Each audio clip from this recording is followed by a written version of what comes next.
Puji nama Tuhan, saya ucapkan shalom. Selamat hari Minggu untuk kita semua Bapak Ibu jemaat Tuhan. Terutama saya minta banyak terima kasih kepada Tuhan atas berkatnya kita berkumpul kembali di tempat ini.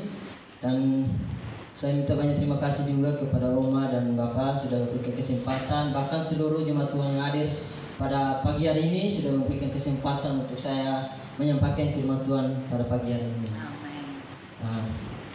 Bapak Ibu jemaat Tuhan yang terkasih, mari kita membuka Alkitab kita sama-sama dalam Perjanjian Lama, yaitu Mazmur pasal 127 ayat 1. Sekali lagi, Mazmur 127 ayat yang pertama, ayat 1. Kalau sudah ditemukan, saya mengundang Bapak Ibu semua bangkit berdiri. Kita menghormati firman Tuhan, kita baca bersama-sama. Saya akan baca perikopnya dan kita baca bersama-sama ayat yang pertama. Perikopnya, berkat Tuhan pangkal selamat. Ayat 1, nyanyian Syara Salomo. Jikalau bukan Tuhan yang membangun rumah, sia-sialah usaha orang yang membangunnya. Jikalau bukan Tuhan yang mengawal kota, sia-sialah mengawal menjaga-jaga. Terima kasih, silakan duduk Bapak Ibu. Terima kasih atas partisipasi Bapak Ibu jemaat Tuhan yang ada pada pagi hari ini. Bapak Ibu yang terkasih dalam Tuhan Yesus Kristus, yang dikatakan berbahagia bukanlah saja kita membaca dan merenungkan firman Tuhan, tetapi mau melakukan firman Tuhan dalam kehidupan kita Bapak Ibu. Bapak Ibu yang terkasih dalam Tuhan Yesus Kristus, Mazmur 127 ini adalah salah satu Mazmur yang dikenal sebagai nyanyian Syara Salomo. Bagaimana Mazmur ini ditulis oleh Raja Salomo pada waktu itu, yaitu anak Daud. Bapak Ibu yang terkasih, ya, Salomo ini dikenal adalah raja yang penuh hikmat. Salomo ini dikenal adalah raja yang sangat akur dengan dengan masyarakat, bahkan mau disebut jemaat-jemaat yang ada pada waktu itu Bapak Ibu. Karena di bawah pemerintahannya Raja Salomo pada waktu itu Bapak Ibu, dia menekankan kepada orang-orang atau bangsa Israel pada waktu itu. Dia memberikan arahan kepada mereka bahwa jika bukan Tuhan yang membangun rumah, sia-sia. Bapak Ibu yang terkasih dalam Tuhan Yesus Kristus, Salomo ini mengingatkan umatnya bahwa sebesar apapun kekuatan manusia, sehebat apapun rencana, apapun yang mereka rancangkan dalam hidup mereka, sia-sia kalau tidak ada Tuhan dalam kehidupan mereka Bapak Ibu. Oleh sebab itu Bapak Ibu yang terkasih dalam Tuhan Yesus Kristus, Salomo menekankan kepada mereka, apapun yang mereka lakukan, apapun yang mereka berbuat, harus melibatkan Tuhan dalam kehidupan mereka. Baik membangun kota mereka, baik membangun keluarga mereka, apapun yang mereka kerjakan harus melibatkan Tuhan dalam kehidupan mereka Bapak Ibu. Oleh sebab itu Bapak Ibu yang terkasih, dalam konteks penulisan Mazmur 127 ini sangat penting dan sangat dipahami oleh bangsa Israel pada waktu itu. Bangsa Israel adalah bangsa yang dimana selalu menghubungkan kehidupan mereka, menghubungkan pribadi mereka dengan apa yang Salomo katakan kepada mereka Bapak Ibu. Baik dalam, sama seperti saya katakan, membangun kota mereka, baik membangun keluarga mereka, baik membangun hubungan mereka dengan orang lain seperti itu. Oleh sebab itu Bapak Ibu, pada waktu itu bangsa Israel pergi ke Yerusalem untuk berziarah, artinya mereka pergi ke Yerusalem untuk berdoa kepada Tuhan. Ketika mereka berjalan, Salomo katakan kepada mereka, jikalau bukan Tuhan yang membangun rumah, sia-sialah. Bahkan jikalau Tuhan yang menjaga orang-orang yang menjaga kota itu, maka sia-sialah. Seperti itu Bapak Ibu. Oleh sebab itu Bapak Ibu yang terkasih dalam Tuhan Yesus Kristus, jadi ayat ini bukanlah ayat yang berbicara tentang bangunan secara fisik Bapak Ibu, tetapi bagaimana kota atau melainkan Salomo menekankan dalam kehidupan bangsa Israel pada waktu itu. Dia ingin menekankan bagaimana bangsa Israel itu menghubungkan kehidupan mereka dengan Tuhan, bahkan membangun keluarga mereka dengan Tuhan, seperti itu. Bapak Ibu yang terkasih dalam Tuhan Yesus Kristus, dalam keluarga Kristus saat ini, zaman sekarang saat ini Bapak Ibu, pesan dari Mazmur 127 ini sangat relevan bagi kita. Keluarga adalah tempat pertama di mana setiap orang yang seharusnya merasakan kasih dalam kehidupan mereka. Bagaimana pemerintah atau perlindungan yang terutama di dalam keluarga itu harus diutamakan Bapak Ibu. Saat ini mungkin banyak anak muda mungkin merasa bahwa tidak diterima di keluarganya. Mungkin mereka senang diterima di tempat lain baru senang seperti itu. Bahkan ada keluarga yang mungkin senang di tempat kerjanya. Tidak mungkin mereka berkata, saya di rumah tidak seperti ini. Lebih baik saya di tempat kerja atau segala macam, baru merasa tenang dalam kehidupan. Tapi bagaimana Salomo menginginkan menekankan bahwa kita harus melakukan segala sesuatu, harus libatkan Tuhan dalam pribadi kita Bapak Ibu. Baik dalam keluarga kita, baik dalam pekerjaan kita, baik dalam hal apapun Bapak Ibu. Oleh sebab itu Bapak Ibu yang terkasih dalam Tuhan Yesus Kristus, tapi mari kita membangun hubungan kita dengan Tuhan. Kita membangun relasi kita dengan Tuhan. Bagaimana kita melakukan segala sesuatu supaya Tuhan ada di dalam pribadi kita, bahkan keluarga kita sendiri Bapak Ibu. Oleh karena itu Bapak Ibu yang terkasih dalam Tuhan Yesus Kristus, hari ini tema firman Tuhan yang saya ambil adalah keluarga yang diberkati Tuhan. Sekali lagi tema firman Tuhan pada pagi hari ini saya ambil yaitu keluarga yang diberkati Tuhan. Bapak Ibu saudara-saudara itu yang terkasih dalam Tuhan Yesus Kristus, pemazmur menuliskan bahwa jikalau bukan Tuhan yang membangun rumah, sia-sialah usaha orang yang membangun. Jikalau bukan Tuhan yang menjaga atau mengawal kota, sia-sialah penjaga. Artinya apa Bapak Ibu? Ayat ini menekankan bagaimana ada dua kata kunci yang dapat menolong kita memahami bagaimana rasa aman dalam keluarga kita Bapak Ibu. Yang menjadi pertanyaannya, keluarga yang diberkati. Yang menjadi pertanyaan itu, apa yang membuat keluarga diberkati Tuhan? Yang pertama Bapak Ibu yang perlu kita tangkap dari konteks firman Tuhan pada pagi hari ini yaitu Tuhan yang membangun. Tuhan yang membangun Bapak. Bapak Ibu yang terkasih dalam Tuhan Yesus Kristus, kata membangun dalam bahasa Ibrani-nya adalah bana.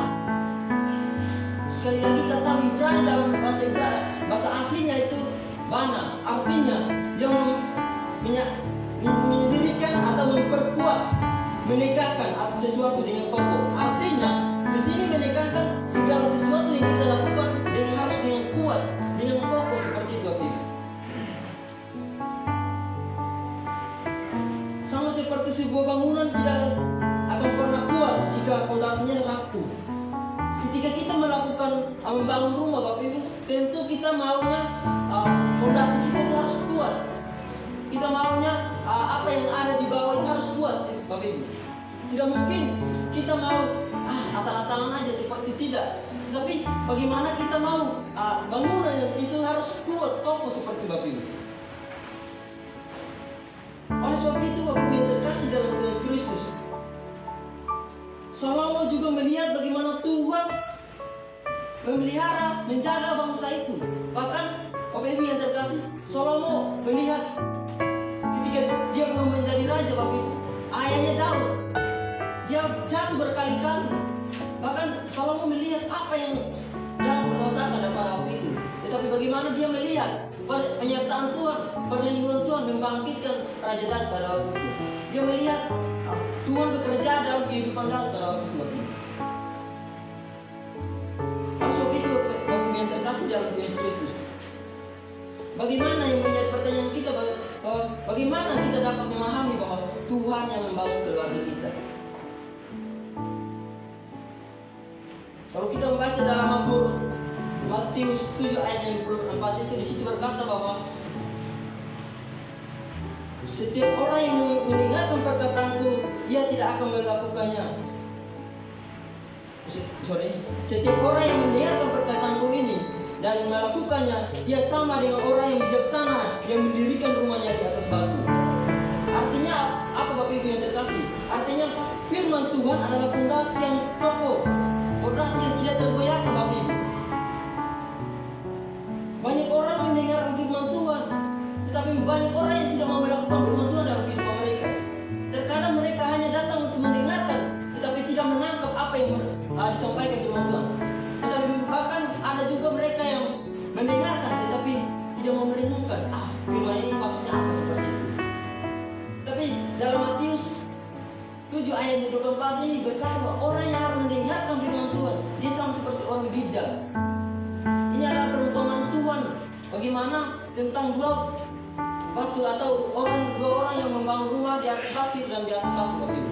Bagaimana kita merenungkan, kita menangkap firman Tuhan, kita mau melakukan firman Tuhan dalam kehidupan kita, baik dalam keluarga kita, baik dalam lingkungan kita, bahkan dimanapun kita berada Bapak Ibu. Oleh sebab itu Bapak Ibu yang terkasih dalam Yesus Kristus, ketika kita membaca, merenungkan dan melakukan firman Tuhan dalam kehidupan kita Bapak Ibu, maka adanya nilai-nilai kekristenan dalam kehidupan kita, adanya kasih dalam kehidupan kita. Bahkan saat badai datang dalam kehidupan kita, badai datang dalam keluarga kita, baik dalam bentuk apapun, baik dalam bentuk ekonomi kita, pekerjaan kita, kita tidak akan goyah karena Tuhan ada di dalam keluarga kita. Tuhan ada selalu ketika kita menolong, meminta pertolongan, Tuhan selalu ada di posisi apa yang kita rasakan seperti itu. Oleh sebab itu Bapak Ibu yang terkasih dalam Yesus Kristus, menjadi pertanyaan yang kedua bagi kita, pelihara hubungan pribadi dengan Kristus melalui doa dan iman. Fondasi rohani tidak hanya berbicara tentang bangunan Bapak Ibu atau berbicara tentang pengetahuan, tetapi bagaimana juga melewat hubungan kita pribadi dengan Tuhan. Bagaimana fondasi kita itu hubungan kita dengan Tuhan. Bukan berbicara tentang banyak harta atau apapun, tidak. Tetapi bagaimana fondasi berbicara tentang hubungan kita dengan Tuhan, relasi kita dengan Tuhan. Doa bukan sekedar rutinitas bagi kita, melainkan napas iman yang menghubungkan kita dengan Sang memberi kekuatan bagi kita, yaitu Yesus Kristus. Oleh sebab itu Bapak Ibu yang terkasih, mari melalui doa kita belajar, kita akan menyerahkan kehidupan kita, menyerahkan apa yang kita lakukan dalam kehidupan kita Bapak Ibu, supaya Tuhan ada di dalam hubungan kita, baik di dalam keluarga, baik hubungan kita dengan anak-anak di rumah atau apapun, Tuhan selalu ada nyata dalam kehidupan kita Bapak Ibu. Banyak orang berpikir bahwa keluarga dapat membangun hubungannya lewat membaca firman Tuhan atau membaca buku-buku tentang perkawinan, membangun hubungan itu mereka dengan adanya seminar-seminar. Tetapi itu memang sangat baik Bapak Ibu. Tetapi bagaimana mau membangun hubungan kita itu, kita mau datang di hadapan Tuhan, kita mau membangun relasi kita dengan Tuhan, supaya Tuhan ada nyata dalam kehidupan kita. Seperti itu Bapak Ibu. Oleh sebab itu Bapak Ibu yang terkasih dalam Yesus Kristus, keluarga adalah salah satu hal utama dalam kehidupan kita sebagai anak Kristus, rumah buat Tuhan. Bagaimana kita mau datang untuk mendengarkan dan melakukan firman itu dalam kehidupan kita. Ketika badai datang dalam kehidupan kita, datang entah itu lewat masalah kita, lewat ekonomi kita, baik sakit penyakit atau konflik dalam keluarga kita, tapi kita landaskan firman Tuhan, bahkan landaskan libatkan Tuhan dalam pribadi kita, baik dalam keluarga kita. Kita percaya sebesar apapun pergumulan kita, sebesar apapun masalah kita yang kita hadapi, Tuhan selalu nyatakan kuasa dalam kehidupan kita. Oleh sebab itu poin yang kedua yang berbicara tentang Tuhan yang mengawal dan menjaga.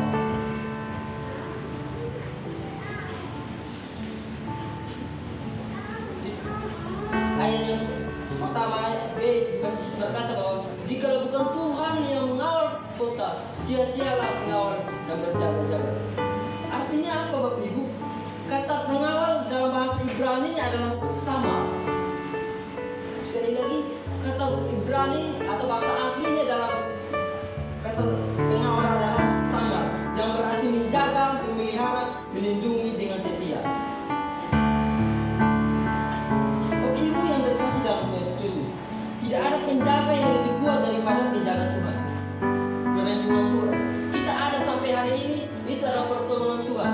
Kita ada sampai hari ini bukan karena kekuatan kita, bukan karena kuat agama kita Bapak Ibu, tapi itu adalah pertolongan Tuhan. Kita ada sampai hari ini, kita datang mendengarkan firman Tuhan sampai hari ini, itu adalah anugerah pertolongan Tuhan. Oleh sebab itu, Bapak Ibu yang terkasih, sama seperti dalam keluarga, seorang ayah tidak bisa berusaha sekuat mungkin, sekuat tenaganya untuk menjaga dan melindungi anaknya. Bahkan seorang ibu tidak mungkin sekuat tenaganya untuk menasihati anak-anaknya. Tapi bagaimana kita mau melibatkan anak kita, bagaimana kita mau melibatkan keluarga kita di dalam Tuhan, maka percayalah Tuhan akan menjaga dan melindungi kita dimanapun kita berada. Oleh sebab itu Bapak Ibu yang terkasih, disinilah kita harus menyerahkan keluarga kita. Kita harus menyerahkan keluarga kita kepada Tuhan, karena hanya Dia yang mampu menjaga dan melindungi kita di saat kita jatuh. Yang menjadi pertanyaan bagi kita di poin yang kedua, bagaimana kita dapat memahami bahwa Tuhan yang mengawal, menjaga keluarga kita.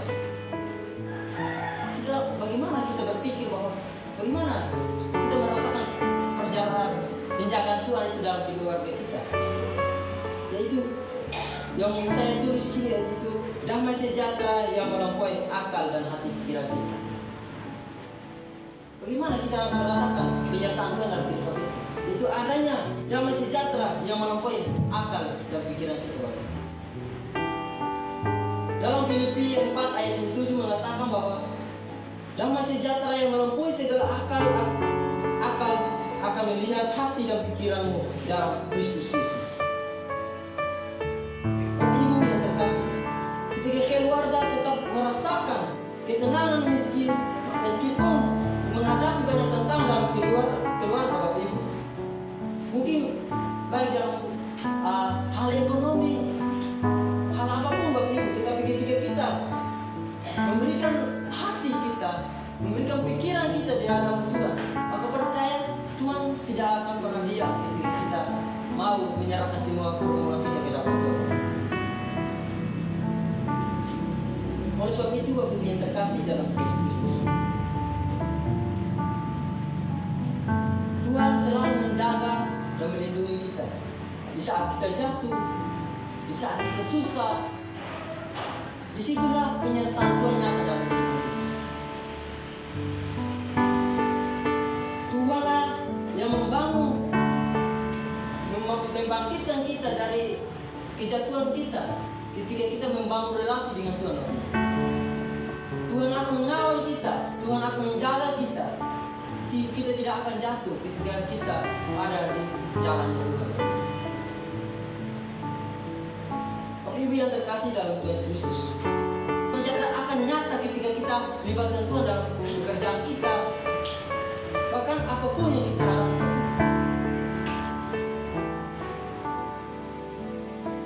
Mungkin kita berpikir bahwa apa itu artinya damai ketika kita melakukan segala sesuatu.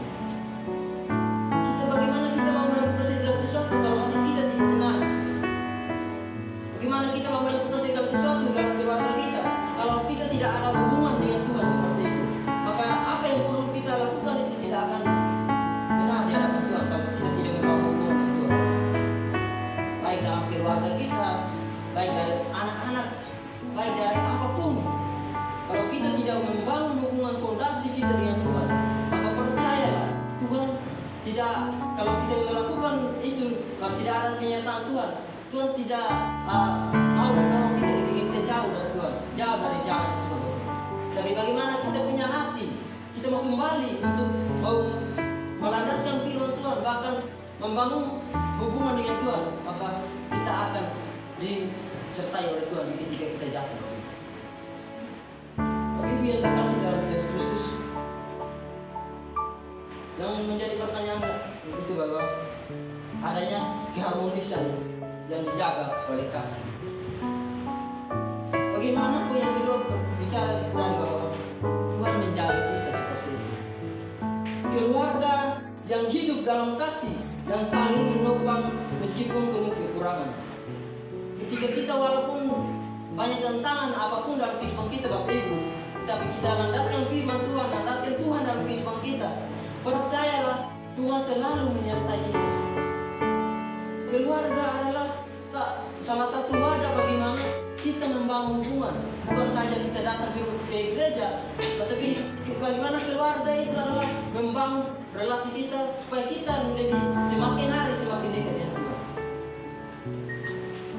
Keluarga adalah satu orang tua atau bapak adalah salah satu kepala keluarga yang membangun keluarganya untuk lebih mendekatkan diri dengan Tuhan. Bahkan saat-saat ini Bapak Ibu, terkadang zaman sekarang orang-orang tua tidak memperdulikan anak-anaknya ketika anak-anaknya sudah masuk dalam dunia yang salah. Tapi bagaimana orang tua keluarga mau supaya mereka merangkul anak-anaknya untuk ada di dalamnya Tuhan, ada di jalannya Tuhan Bapak Ibu. Oleh sebab itu Bapak Ibu yang terkasih dalam Yesus Kristus, keluarga adalah salah satu wadah bagaimana kita harus membangun hubungan kita, membangun relasi kita dengan Tuhan. Kasih yang tidak bersyarat tidak mungkin tumbuh dari usaha manusia semata Bapak Ibu. Oleh sebab itu Bapak Ibu yang terkasih dalam Yesus Kristus, mari kita membangun hubungan kita dengan Tuhan. Kita membangun relasi kita dengan Tuhan Bapak Ibu, supaya ketika kita melakukan segala sesuatu yang ada dalam kehidupan kita, Tuhan ada, Tuhan nyata kuasanya dalam kehidupan kita, baik pekerjaan kita. Ketika Tuhan yang menjaga keluarga kita, maka rumah bukan hanya menjadi tempat tinggal Bapak Ibu secara fisik, tapi bagaimana melainkan juga menjadi tempat perlindungan rohani bagi kita keluarga. Ketika kita menjadikan rumah kita adalah tempat persekutuan untuk Tuhan, ketika kita membangun keluarga kita dengan adanya Tuhan dalam kehidupan kita, apapun kebutuhan, apapun masalah kita, Tuhan selalu menyertai kita. Bapak Ibu yang terkasih dalam Yesus Kristus, di dalam ada rasa aman ketika kita membangun hubungan kita, ketika kita ada di realnya Tuhan, ketika ada kasih, adanya pertolongan Tuhan. Maksud itu anak-anak juga mungkin ketika jauh dari Tuhan, anak-anak merasa bahwa ternyata pertolongan Tuhan itu ajaib. Ternyata pertolongan Tuhan itu ketika jauh dari hadapan Tuhan. Oleh sebab itu Bapak Ibu yang terkasih dalam Yesus Kristus, anak-anak adalah salah satu sarana atau salah satu wadah untuk saling menasihati. Bahkan orang tua seperti itu, bukan hanya orang tua menasihati anak-anak, tapi anak-anak juga punya untuk menasihati ketika orang tua yang mungkin sudah jauh dari Tuhan. Anak-anak adalah salah satu bagaimana untuk mengingatkan orang tua. Bahkan orang tua juga seperti itu, saling mengingatkan ketika kita jauh dari Tuhan. Firman Tuhan katakan bahwa kita harus dekat dengan Tuhan, kita harus menjalani hubungan dengan Tuhan. Oleh sebab itu Bapak Ibu yang terkasih dalam Yesus Kristus, keluarga atau bapak adalah salah satu bagaimana dia harus menuntun keluarganya. Bahkan istrinya juga seperti itu. Istri juga bukan hanya mau mendengarkan saja, tetapi dia adalah salah satu teladan untuk anak-anaknya. Saya percaya bahwa jemaat di sini punya keinginan bahwa membangun Tuhan, hubungan dengan Tuhan. Ada amin. Oleh sebab itu Bapak Ibu yang terkasih, kesimpulan bagi kita Bapak Ibu siang hari ini, keluarga yang diberkati Tuhan adalah keluarga yang menyadari bahwa yang pertama Tuhan yang membangun. Ketika keluarga ada kasih dalam keluarganya, menyadari bahwa segala sesuatu yang keluarga lakukan itu adalah Tuhan yang membangun keluarganya. Ketika libatkan Tuhan dalam proses, baik dalam keluarga, pekerjaan, apapun itu. Dan yang kedua, Tuhan yang mengawal dan menjaga. Ketika kita melakukan segala sesuatu, mungkin kita secara manusia kita tidak sanggup, tapi kita percaya bahwa Tuhan ada, maka kita akan menyadari ternyata Tuhan ada, Tuhan mengawal kita. Mungkin jemaat Tuhan dari jauh, saya sampai di gereja dengan selamat, bukan karena pertolongan kita sebagai manusia, tapi itu adalah pertolongan Tuhan. Kita masih ada, masih merasakan hari ini dengan penuh sukacita. Tadi menyanyi juga lompat-lompat, tadi nyanyi dengan penuh sukacita. Itu adalah kekuatan dari Tuhan, penjaga dan perlindungan dari Tuhan. Dari Mazmur 107 ini mengajarkan kita bahwa keluarga yang diberkati Tuhan adalah keluarga yang merasa aman dan damai sejahtera, karena mereka tahu hidupnya dibangun dan dijaga oleh Tuhan sendiri. Kiranya firman Tuhan ini diberkati kita, baik dimanapun kita berada, kita merenungkan firman dalam kita. Sekian, terima kasih. Mari kita tutup Alkitab kita berdoa. Kami mengucap syukur ya Tuhan, berkat-Mu atas pertolongan penyertaan-Mu dalam kehidupan kami. Kami menyadari bahwa keluarga kami adalah salah satu wadah ketika kami membangun hubungan, membangun relasi dengan Kau. Kami percaya bahwa Tuhan tidak pernah meninggalkan kami ketika kami jauh dari hadapan Tuhan. Kami percaya bahwa Tuhan selalu mengingatkan kami ketika kami jauh. Baik orang tua, baik anak, kami percaya ketika kami melangkah, Tuhan selalu melangkah bersama kami. Ketika kami membangun dasar yang kokoh, ketika kami mau, Tuhan ada dalam kehidupan kami. Inilah kami anak-anak-Mu ya Tuhan. Lihat setiap proses kehidupan kami, lihat setiap pergumulan kami ya Bapa, baik di keluarga kami, baik di komunitas kami, baik di mana kami berada Bapa. Sertai, lindungi, jaga dan berkatilah kami semua. Kami kembalikan waktu ini ke dalam tangan kuasa. Biarlah Tuhan yang mengatur, biarlah Tuhan yang membimbing kami, biarlah Tuhan yang menjaga kami. Di dalam nama Tuhan Yesus Kristus, kami berdoa dan mengucap syukur. Haleluya. Amin. Waktu selanjutnya saya persilakan kepada Yesus.